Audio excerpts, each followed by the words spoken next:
ನಮಸ್ಕಾರ, ನಾನು ಲಹರಿ. ನನ್ನ ನಿಮ್ಮೆಲ್ಲರ ಲಾ ಪೇಪರ್ ಚೆನ್ನಾಗಿ ಹೋಗಿದೆ ಅಂತಾನೆ ಭಾವಿಸ್ತೀನಿ. Because yesterday at 5:17 PM sharp exam 5 ಮುಗ್ದಿರುತ್ತೆ. ಇನ್ 17 minutes BMTC ಒಳಗೆ ಕೂತಿರ್ತಾಳೋ ಇಲ್ಲ ನನ್ನ ಫ್ರೆಂಡ್ ಗೊತ್ತಿಲ್ಲ.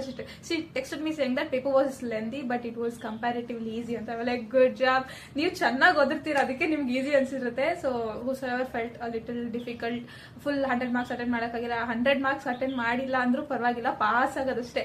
40 marks ಮ್ಯಾಟರ್ಸ್, ಅಗ್ರಿಗೇಟ್ 50 ಬಂದ್ರೆ ನಮ್ಗಷ್ಟೇ ಸಾಕು. ಓಕೆ, ಸೊ ಫೌಂಡೇಶನ್ ಅಲ್ಲಿ ಬಿಸ್ನೆಸ್ ಲಾ, ಕ್ವಾಂಟಿಟೇಟಿವ್ ಆಪ್ಟಿಟ್ಯೂಡ್ ಸ್ವಲ್ಪ ತಲೆ ಕೆಡುವಂತ ಸಬ್ಜೆಕ್ಟ್ಸ್. ಕ್ವಾಂಟಿಟೇಟಿವ್ ಆಪ್ಟಿಟ್ಯೂಡ್ಗೆ ಫುಲ್ಲು ಮಾಡ್ಯೂಲ್ ಎಲ್ಲಾ ಸಮ್ಸು AQB ಎಕ್ಸರ್ಸೈಸಸ್ ಮಾಡಬೇಕು ಅಂತ there's nothing. I genuinely left module once my coaching finished the syllabus. Sarina. Then after I completely switched to Akash Agarwal sir task series. So nanne Akash Agarwal sir channel alli 10 hours revision session ಹಾಕಿದ್ದಾರೆ. ನೀವು ಅಷ್ಟು ನೋಡ್ಕೊಂಡು ಅದ್ರ ಜೊತೆ ಒಂದು MTP ಒಂದು RTP, even if you don't solve it completely, just go through ಈ ತರ ಕ್ವಶನ್ ಬರುತ್ತೆ ಅಂತ ಅದೊಂದು ಐಡಿಯಾ ಇರಬೇಕು ಅಂತ ಹೇಳ್ತಾ ಇರೋದು. Then multiple revision of formula list ಅಷ್ಟು ಮಾಡಿದ್ರೆ ಸಾಕಾಗ್ಬಿಡುತ್ತೆ.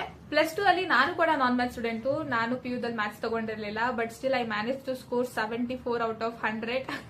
If I can do it, you can do it too, guys. So just ಎಷ್ಟು ಸಮ್ಸ್ ಆದ್ರೆ ಅಷ್ಟು ಸಮ್ ಸಾಲ್ವ್ ಮಾಡ್ತಾ ಇರಿ. And if you can't solve sum, at least Akash Agarwal sir task series ಒಂದು video play ಮಾಡ್ಬಿಟ್ಟು you just keep seeing that video. Sir ಹೆಂಗ್ solve ಮಾಡ್ತಾ ಇದಾರೆ, ಯಾವ ಮೆಥಡ್, ರಿವರ್ಸ್ ಟ್ರಿಕ್ ಹೆಂಗೆ, ಆಪ್ಷನ್ಸ್ ಇಂದ ಹೆಂಗ್ ಸಾಲ್ವ್ ಮಾಡೋದು, ಕ್ಯಾಲ್ಕುಲೇಟರ್ ಟ್ರಿಕ್ ಹೆಂಗೆ, just keep revising multiple methods to solve one question. Exam ಅಲ್ಲಿ ಏನ್ ಕ್ಲಿಕ್ ಆದ್ರೆ ಅದ್ರಲ್ಲಿ ಮಾಡಾಕ್ತಾ ಇರಿ.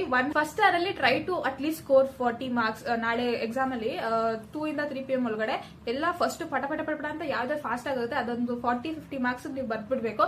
ನೆಕ್ಸ್ಟ್ ಇನ್ನೊಂದು ಹಾರಲ್ಲಿ ಇನ್ನೊಂದು ಉಳಿದಿದ್ದೆಲ್ಲ ಕ್ವಶನ್ ನೋಡ್ತಾ ಇರಿ. ನೀವು ಯಾವ್ದಾದ್ರು ಫಾರ್ ಎಕ್ಸಾಂಪಲ್ ಡಿಫರೆನ್ಶಿಯಲ್ ಕ್ಯಾಲ್ಕುಲಸ್ ಓದ್ಕೊಂಡಿಲ್ಲ ಅನ್ಕೊಳ್ಳಿ, ಏನು ಮಾಡೋದೇ ಇಲ್ಲ ಅಂತ ಫಿಕ್ಸ್ ಆಗ್ಬಿಟ್ಟಿರ್ತಾರೆ. ಎಕ್ಸಾಮ್ ಅಲ್ಲಿ ಯಾವ್ದಾದ್ರು ಒಂದು ಕ್ವಶನ್ ಅದ್ರಲ್ಲಿ ನೋಡಿದ್ರೆ ಜಸ್ಟ್ ಚಿಕ್ಕದೊಂದು ಕ್ರಾಸ್ ಹಾಕ್ಬಿಡಿ, ಮತ್ತೆ ಆ ಕ್ವಶನ್ ಓದಕ್ಕೆ ಹೋಗ್ಬೇಡಿ. Because when you got to know this, ಇದನ್ನ ನಾನು ಮಾಡಲ್ಲ ಅಂತಿದ್ದಂಗೆ ಸಣ್ಣ ಕ್ರಾಸ್ ಹಾಕ್ಬಿಟ್ರೆ ಬೆಸ್ಟ್. ಕ್ವಶನ್ ಮತ್ತೆ ಓದಿ ತಲೆ ಕೆಡ್ಸ್ಕೊಂತಿದ್ರೆ ಟೈಮ್ ಹೋಗ್ತಾ ಇರುತ್ತೆ.